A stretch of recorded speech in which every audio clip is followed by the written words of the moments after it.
नमस्कार दोस्तों, माही class as में आपका पुनः स्वागत एवं अभिनंदन। माही क्लास एज आपके लिए भूगर्भिक समय सारणी लेके आ रही है और इसी में कंटिन्यू आगे की श्रृंखला में हम देखें तो अब तक जो हमने पढ़ा था उसमें हमने पढ़ लिया था कि पुराजैविक, पैलेजोइक और प्री पैलेजोइक हमने पढ़ लिए थे। प्री पैलेजोइक के बाद पैलेजोइक और आज जो हम पढ़ेंगे वो पढ़ेंगे मेसोजोइक या मध्यजीवी। देखो कल जो हमने पढ़ा था, कल हमने इसमें कैम्ब्रियन, ओर्डोविशियन, सिल्वरियन, डियोनियन, कार्बोनिक, फेरस और प्रीमियम तक हमने पढ़ लिया था। अब हम पढ़ रहे हैं मेसोजोइक में, जिसे हम द्वितीय युग भी कहते हैं। यदि हम बात करें ट्रियासिक, जुरेसिक और क्रिटेशियस, इस मेसोजोइक में तीन पीरियड है विशेष रूप से, तीनों आपको याद रखने, ट्रियासिक, जुरेसिक और क्रिटेशियस। अब दोस्तों यहां देखें तो हम पहले मेसोजोइक के बारे में थोड़ा समझ लेते हैं कि मेसोजोइक क्या है। और मेसोजोइक में हम देखें तो मेसोजोइक है मध्यजीवी महाकल्प, और मध्यजीवी महाकल्प में हम देखें राज्य के पश्चिमी भाग पर समुद्र का प्रभाव था। यदि हम देखें कि राजस्थान जो है, राजस्थान का जो क्षेत्र है, इसके पश्चिमी क्षेत्र पर किसका प्रभाव था? समुद्र का प्रभाव बना हुआ था। कौन से काल में? मध्यजीवी महाकाल में या फिर मेसोजोइक एरे में। पूरा जो पश्चिमी जो राजस्थान है इसमें समुद्र फैला हुआ था। दूसरी बात हम देखें कि इस काल में जो घटनाएं थी उसमें हुआ क्या कि मालानी आग्नेय सेले, मालानी आग्नेय क्रम की सेलों के ऊपर, चट्टानों के ऊपर अवसाद का जमा होना शुरू हुआ, क्योंकि समुद्र था, समुद्र का पानी था, अवसाद करना शुरू हुआ। किस चट्टानों पर? मालानी आग्नेय सेले। दोस्तों मालानी आग्नेय क्रम की जो सेले हैं ये देहली क्रम की सेलों के समानांतर हैं, उस समय की चट्टान है। तो इसके ऊपर क्या हुआ? अवसाद जमा होना प्रारंभ हुआ। कौन से महाकल्प में? मेसोजोइक महाकल्प में। ये मालानी के बारे में थोड़ा अगर जिक्र करें तो जब प्री कैम्ब्रियन के समय, अरावली बनने के बाद के दौरान जब लावा बाहर निकला था तो लावा के फैलने से आग्नेय चट्टान का निर्माण हुआ। और आग्नेय चट्टान जैसलमेर, बाड़मेर, इन वाले क्षेत्रों में, बीकानेर वाले क्षेत्रों में फैली और ये मालानी आग्नेय सेल कहलाई। और इस मालानी आग्नेय सेल के ऊपर मेसोजोइक काल में फिर अवसाद का जमा होना प्रारंभ हुआ। तो इस तरह से इस काल की दो घटना है। अब इसमें भी यदि हम देखें तो इसको हमने कितने भागों में बांट लिया? इसको हमने तीन भागों में रख रखा है समय के संदर्भ में। ट्रियासिक जो सबसे पहले आया, ट्रियासिक के बाद जुरेसिक आया, उसके बाद क्रिटेशियस। तो ट्रियासिक जो है, इसमें से ट्रियासिक की घटना राजस्थान में बहुत कम हुई है। इसलिए आपको केवल इतना सा याद रखना है कि ट्रियासिक जो काल है इस समय रेंगने वाले जीवों का काल कहा जाता है। इसे क्या कहा जाता है? रेंगने वाले जीवों का काल कहा जाता है। इसे ट्रियासिक काल में। और इस समय की जो सामान्य चट्टानें पाई जाती है वो लाठी श्रेणी में पाई जाती है, जैसलमेर। अब यदि हम देखें दूसरा जुरासिक, दोस्तों जुरासिक वर्ड यहां पर जुरा, स्विट्जरलैंड का जुरा पर्वत पर सबसे पहले इस प्रकार का अध्ययन किया गया था।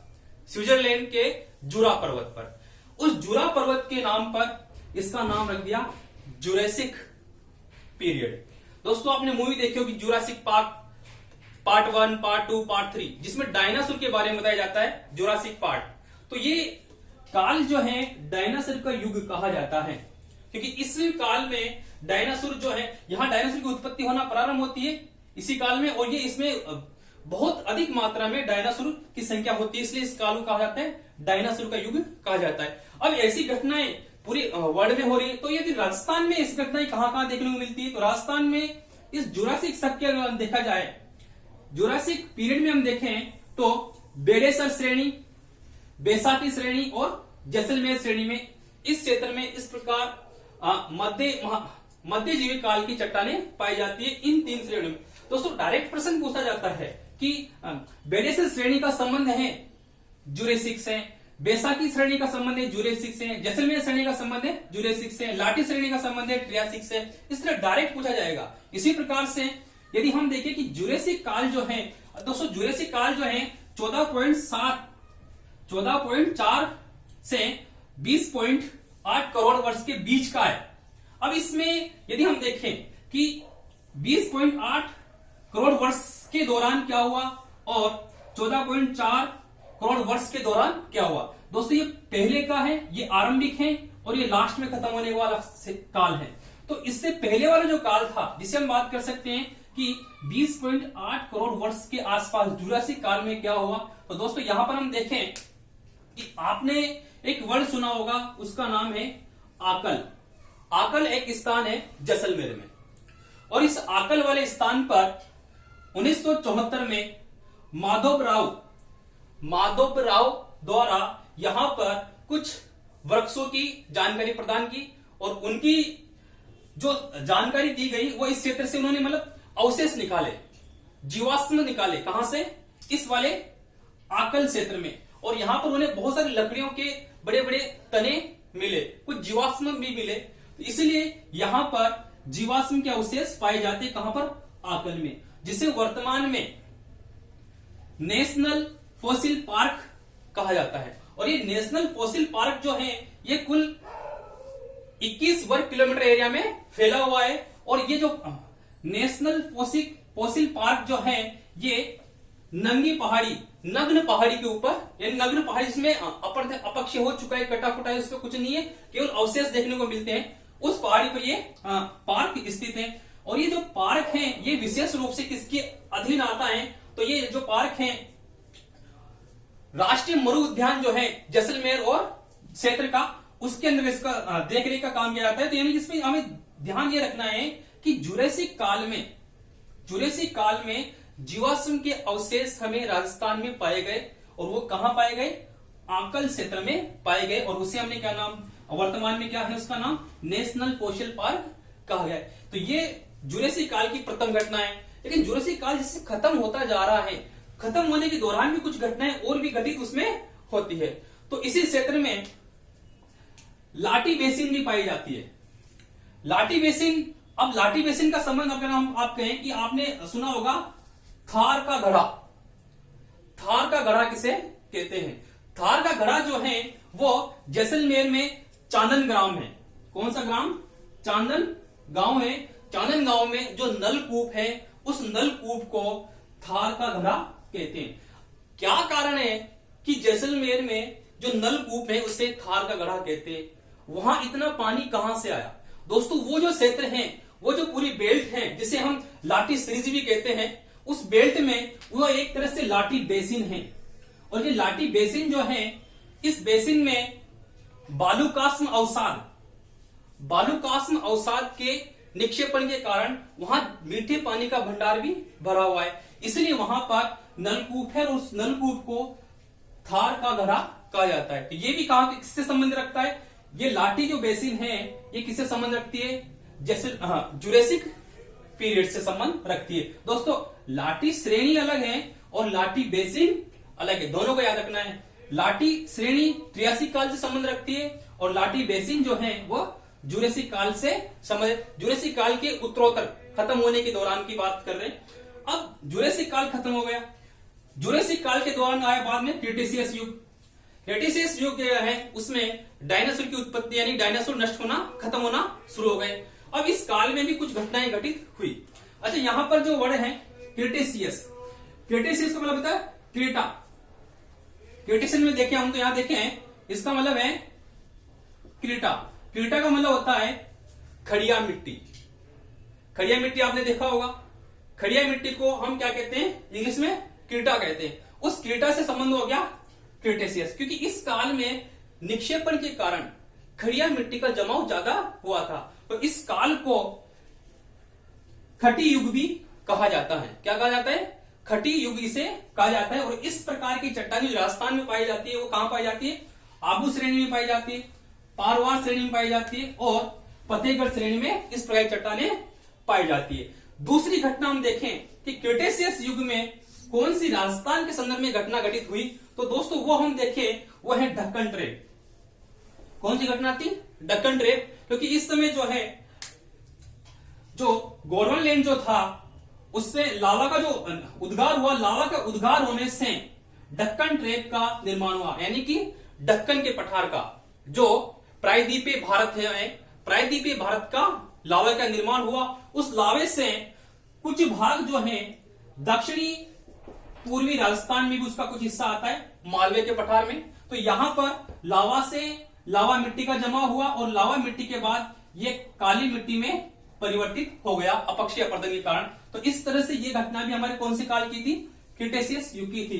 तो आपको ध्यान रखना है कि कौन से काल की घटना किस प्रकार से घटित हुई है। अब हम इस पे देखते हैं कि ट्रियासिक, जूरेसिक, क्रिटेशियस काल में कौन सी सेल समूह पाई जाती है। दोस्तों सेल समूह की बात करें हम, तो इसमें जो सेल समूह जो पाई जाएगी तो किस किस के कौन सी है, ये जो है। अब ट्रियासिक में हम देखें तो कौन सा सेल समूह है,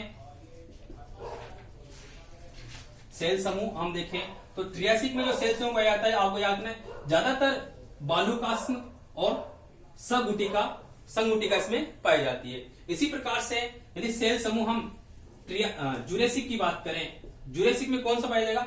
जूरेसिक में इंपोर्टेंट है जीवाश्म युक्त चूना पत्थर, ये मोस्ट इंपोर्टेंट है। यहां से प्रश्न बनेगा कि जीवाश्म युक्त चूना पत्थर कौन से काल से संबंधित है, तो वह है जूरेसिक काल। बाकी बालुकास्म और संगुटिका इसमें पाई जाएगी क्योंकि क्षेत्र वही है। इसी प्रकार से चूना पत्थर, क्ले और बालुकास्म, पासपेटिक, ये भी इससे संबंधित है। और इसी काल में आपको पता है काली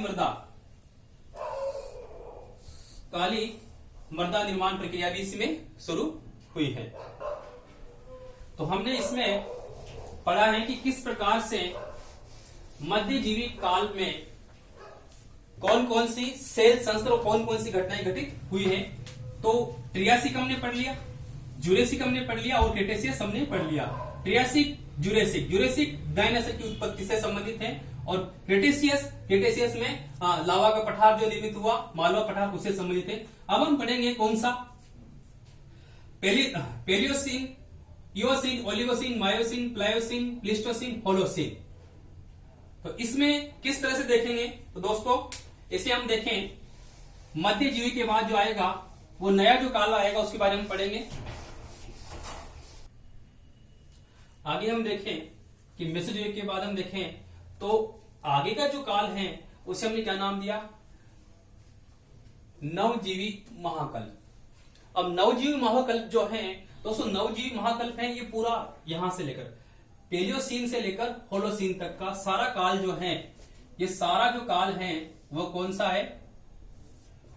नवजीवी महाकल्प है। अब इसको भी हमने अध्ययन की दृष्टि से दो भागों में बांट दिया ताकि विषय वस्तु ज्यादा जटिल ना हो जाए।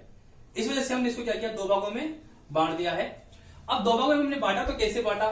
दो भागों में हमने बांटा, देखो हमें पता है कि प्राइमरी, सेकेंडरी, टर्सरी और क्वार्टनरी। तो हमने सेकेंडरी तक तो पढ़ ही लिया। सेकेंडरी तक कौन आता है? मेसोजोइक।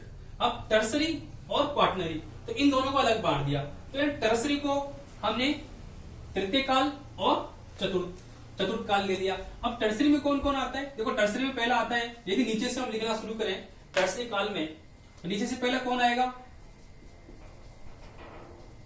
पेलियोसीन, फिर उसके बाद इओसीन, इओसीन के बाद ओलिगोसीन,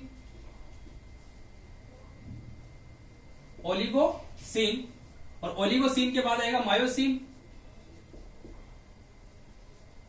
और मायोसीन के बाद आएगा प्लायोसीन। ये नीचे से ऊपर की ओर बढ़ रहे हैं, यानी कि सबसे पहले कौन सा आया? 6.5 करोड़ वर्ष पहले कौन आया? प्लायोसीन। फिर उसके बाद 5.7 करोड़ वर्ष पहले इओसीन, फिर 3.7 ओलिगोसीन और 2.4 मायोसीन, और 20 से 50 लाख यानी कि 50 लाख पहले कौन सा काल आया? प्लायोसीन। तो इस तरह से हमने इसको बांट लिया। और ऊपर वाले जो काल है प्लिस्टोसीन और होलोसीन, होलोसीन मतलब जो अभी गुजर रहा है, उसको हमने इसमें चतुर्थ में रख दिया। यानी कि इसमें हम देखें तो प्लिस्टोसीन, प्लीस्टोसीन और दूसरा है होलोसीन। तो ये इस तरह से हमने इसको डिवाइड कर दिया। अब हम पहले यहीं से शुरुआत करते हैं कि किस तरह से ये है। नवजीवी महाकल्प में देखें तो तृतीय कल्प जो है वो तृतीय कल्प से संबंधित जो सेल पाई जाती है, सेल समूह जो पाया जाता है वो कहां पाया जाता है, ये विशेष रूप से अरावली के पश्चिम में पाया जाएगा, यानी कि नागौर, बीकानेर, नागौर पाई जाएगा, बीकानेर में इस तरह की चट्टानें पाई जाएगी, जैसलमेर में, जोधपुर और बाड़मेर में ये सब तृतीय कल्प की चट्टानें सेल समूह पाई जाएगी। अब इन सेल समूह का यदि हम देखें तो ये सेल समूह जो है हमने कहा कि ये प्लायोसीन और इयोसीन दोनों कालों से संबंध रखती है। तो प्लायोसीन जो है, पेलियोसीन जो है, पेलियोसीन में ये जो सेल समूह है वो किससे संबंधित, डायरेक्ट प्रश्न पूछा जाएगा कि तृतीय कल्प यानी कि सेकेंडरी और टर्सरी, टर्सरी कल्प का संबंध है। तो टर्सरी कल्प का संबंध किससे है, सानु श्रेणी से, आकली श्रेणी से और पालाना श्रेणी से। इसी प्रकार से इयोसीन का संबंध है, इयोसीन का संबंध किससे है यदि हम कहें, यानी कि तृतीय कल्प में या मंडाई श्रेणी से, कपूरी श्रेणी से और खुयाला श्रेणी से। अब दोस्तों इस श्रेणियों में जो पाया जाता है मुख्य रूप से क्या पाया जाता है, पहला तो पाया जाता है बालूकास्म, दूसरा बेंटोनाइट और तीसरा पाया जाता है लिग्नाइट कोयला। क्या पाया जाता है, लिग्नाइट कोयला। तो लिग्नाइट कोयला जो है वो कहां मिलता है दोस्तों, कपूरडी में मिलता है, दूसरा पलाना में मिलता है। इसी प्रकार से बेलेनाइट, बेंटोनाइट कहां मिलता है, आंकली में मिलता है। इसी तरह से बालूकास्म जो है वो लगभग सभी जगह पर मिलते हैं, क्योंकि मरुस्थलवा क्षेत्र है तो यहां पर ये ज्यादा रूप से पाया जाता है, सभी जगह पाया जाता है। लेकिन आपको विशेष रूप से रखना है कि लिग्नाइट कोयला जो है वो लिग्नाइट कोयला का संबंध किससे है, टर्सरी काल से, तृतीय काल से है। और ये जो काल है राजस्थान में गोंडवाना काल का कोयला नहीं पाया जाता। राजस्थान में कौन सा कोयला पाया जाता है, तृतीय कल्प का कोयला पाया जाता है। तो इस तरह से आपको इसको याद रखना, डायरेक्ट प्रश्न इससे बनता है।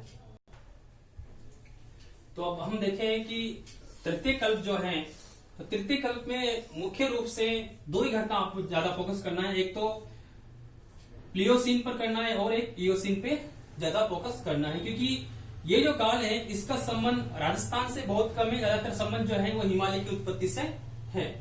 लेकिन इस हिमालय की उत्पत्ति के दौरान हम बात करें कि जब से हिमालय की उत्पत्ति होती गई तो उस समय यहाँ भी जो 33 भूसागर है वो भी संकुचित होता गया, तो उसका प्रभाव यहाँ पड़ा, केवल सामान्य है। लेकिन विशेष रूप से यहाँ इयोसीन और प्लायोसीन की हम बात करेंगे। लेकिन इससे पहले प्लायोसीन की हम बात करें तो प्लायोसीन के बाद जब जस्ट आता है प्लीस्टोसीन, तो प्लीस्टोसीन जो है वो किसका आ जाता है, चतुर्थ युग में। तो चतुर्थ युग में बात दिया प्लीस्टोसीन में और होलोसीन में। अब देखो सबसे पहले हम देखें कि इस चतुर्थ युग में हुआ क्या है। चतुर्थ युग में एक तो जलोढ़ मृदा का निर्माण हुआ, दूसरा काली फ्रिट और एक जिप्सम की परत का निर्माण हुआ, क्योंकि 33 सागर का पीछे हटना धीरे धीरे, और वो जो जिप्सम है वो पूरे क्षेत्र में जमा होगी, राजस्थान वाले एरिया में जमा होना प्रारंभ होगी, राजस्थान के पश्चिमी क्षेत्र वाले में जमा होना है। जिप्सम की बेल्ट इसमें पाई जाती है, बीकानेर, जैसलमेर, बाड़मेर वाले एरिया में जिप्सम बेल्ट पाई जाती है। तो जिप्सम की का भी निर्माण, परत का निर्माण इसी काल में हुआ। कौन से काल में, चतुर्थ कल्प में। और एक जलोढ़ मृदा, अब जो जलोढ़ मृदा जमा हुई क्योंकि उस समय हिमालय की उत्पत्ति हुई, इस समय हिमालय की उत्पत्ति शुरू हो गई ओलिगोसीन में, फिर मायोसीन, प्लायोसीन। तो उत्पत्ति के दौरान वहां से नदियों द्वारा निक्षेपण किया गया पदार्थ आना शुरू कर दिया। पदार्थ के निक्षेप के कारण क्या हुआ कि यहां पर जो है प्लीस्टोसीन काल में जो मृदा जो जमा हुई है उसे प्राचीन मिट्टी कहते हैं, और प्राचीन मिट्टियों को हम क्या नाम देते हैं, बांगर। तो प्लीस्टोसीन काल में राजस्थान में बांगर मृदा का निर्माण हुआ। और इसके बाद हम देखें जो होलोसीन में हुई उसे हमने खादर नाम दिया, नवीन मृदा को खादर कहा गया है। तो इस तरह से यानी प्राचीन मिट्टी यानी बांगर और नवीन मिट्टी यानी खादर, हमने इसे नाम दिया। तो ये है तो जलोढ़ मृदा, ये इस समय कौन सा समय चल रहा है, प्लेस्टोसीन एंड होलोसीन दोनों में घटना घटित हो रही है, वो प्राचीन हो गई और ये नवीन हो गई। इसी प्रकार से हमने देखें एक वर्ड है यहां पर कालीफ्रिट। कालीफ्रिट है क्या दोस्तों? होता क्या है कि प्लेस्टोसीन काल में एक नदी बहती है जिसे बोलते हैं इंडो ब्रह्म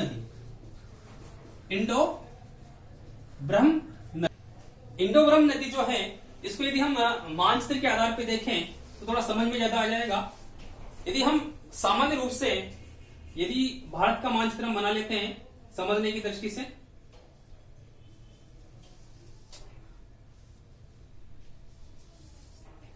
दोस्तों यदि हम बात करें इधर से अरुणाचल प्रदेश वाले एरिया से ये नदी प्रवाहित होती आती है और कराची की खाड़ी में जाके गिर जाती है। इस नदी को नाम यानी कि बहती किधर से? पूर्व से पश्चिम की ओर गति करती है और बहती है। अब यहाँ ये समय कौन सा है? ये समय है प्लेस्टोसीन काल। प्लेस्टोसीन काल में यदि बहती से नाम कह दिया हमने, इंडो ब्रह्म नदी दिया। अब प्लेस्टोसीन काल के मध्य में यहां पर दहली क्रम जो है उस पे उत्थान होता है। उत्थान होने के कारण क्या है? ये नदी यहां पर खंडित हो जाती है। परिणाम स्वरूप जो है इसका जो जल है वह दूसरी तरफ भी बहना शुरू हो जाता है। दूसरी घटना होती है उत्तर प्लेस्टोसीन काल के दौरान मालदा गैप। कौन सा गैप? मालदा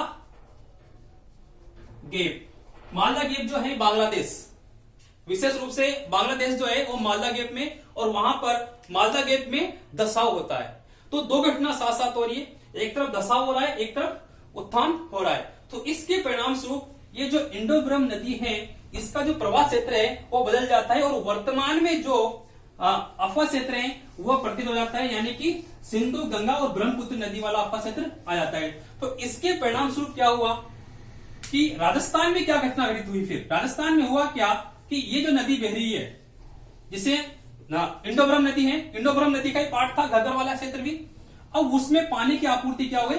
कम हो गई। अब पानी की आपूर्ति कम हो गई तो फिर वह एरिया धीरे धीरे शुष्क होने लगा, सूखने लगा, शुष्कता बढ़ती गई, और इसी समय मानवीय वर्चस्व बढ़ता गया। और साथ ही साथ जो मिट्टियां थी उनमें नमी जो आती है वो नमी धारण करने के साथ वो क्या है, पहले जो कुछ वृक्ष ऐसे होते हैं वो अपने वाष्प को बनाए यानी कि जल को बनाए रखने के कारण क्या करते हैं, मिट्टी को वहां पर निक्षेपण कर देते हैं, और वह मिट्टी कहीं ना कहीं नीचे वाली परत में, सपोज कीजिए कि ये ए परत है और बी परत है, तो बी परत में मिट्टियां जमा होती रहती है, जल वाष्पीकृत होके चला जाता है। तो इस प्रकार के इस शुष्क काल में, कभी शुष्क काल आता है तो शुष्क काल के दौरान इस प्रकार की जमी हुई जो मिट्टियां हैं उन मिट्टियों को हमने सामान्य रूप से कालीफ्रिट कहा गया है। ये राजस्थान में पाई जाती है, ये धरातल के अंदर पाई जाती है। तो ये एक संकेत देते हैं कि शुष्क काल का संकेत हमें देती है। तो इस तरह से ये जो कालीफ्रिट है उसका संबंध भी किससे है? चतुर्थ युग से। तो दोस्तों ये जो है हमने देखा कि अब इस समय हुआ क्या, इस समय आपके पूर्वी राजस्थान जो है, उत्तरी पूर्वी राजस्थान में मैदान का निर्माण होगा। इसी प्रकार से उत्तर में यमुना नदी है, उसका मैदान का प्रवाह का निर्माण होगा। तो ये सारी घटनाक्रम हमने इसमें देखने का प्रयास किया है। तो दोस्तों हमने जो शुरू किया वो आर्कियन युग से शुरू किया, और आर्कियन युग से होते हुए हम पैलेजोइक, मेसोजोइक, सेनोजोइक, न्यूजोइक और लास्ट यानी कि पूरे हम महाकाल में गए। उसके बाद हमने देखा कि Archean, Precambrian, Ordovician, Silurian, Devonian, Carboniferous, Permian, Triassic, Jurassic, Cretaceous और Pliocene, Eocene, Oligocene, Miocene, Pleistocene और होलोसीन। तो इस तरह से हमने सारे क्रम में राजस्थान में जो घटनाक्रम हुआ उसके बारे में देखा। जियोलॉजिकल टाइम स्केल जो है उसको हमने राजस्थान के संदर्भ में पढ़ने का बहुत प्रयास किया और आपको समझाने का भी बहुत प्रयास किया, किंतु फिर भी यदि कुछ समस्या आती है तो भी हमें पुस्तक का सहारा लेना ज्यादा आवश्यक है। लेकिन फिर भी आपको कुछ मुख्य चीजें ज्यादा ध्यान रखनी है जिससे ज्यादातर प्रश्न बनते हैं। यदि हम बात करें एक शॉर्ट रूप से हम बात करें कि आर्कियन युग जो है वो सबसे प्राचीन है, और सबसे प्राचीन चट्टान कौन सी है? बेंडेड नाइस कॉम्प्लेक्स से संबंधित है, जो भीलवाड़ा सुपर ग्रुप से संबंध रखती है। इसी प्रकार से प्री कैम्ब्रियन में कौन है? देवली और अरावली समूह है, जिसमें अलवर। इसी प्रकार से हम देखें कार्बोनिक फेरस कहा है, कार्बन से बाप बोल्डर से संबंध रखती है। इसी प्रकार से परमियम जो है वह भादुरा अवसाद निक्षेप से संबंध रखती है। जुरेसिक काल का हम देखें तो जुरेसिक काल में जीवाश्म और लाठी बेसिन।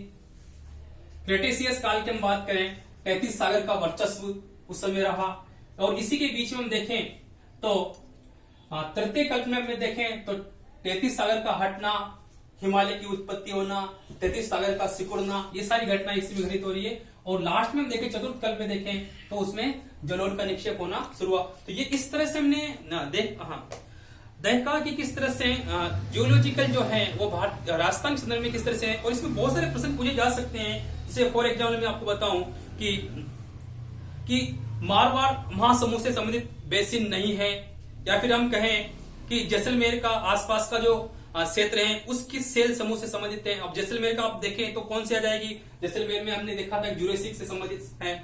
इसी प्रकार से हम देखें कि प्री कैम्ब्रियन चट्टानों का आधारभूत जो सबसे पहले वर्णन किया वो किसने किया, वो हेरोन महोदय द्वारा किया गया। यानी बहुत सारे इसमें प्रश्न बनते हैं। तो आपको इस लेक्चर को साथ साथ पुस्तक को भी फॉलो करना पड़ेगा, तब जाके आप इसको अच्छी तरह से समझ सकते हैं। धन्यवाद।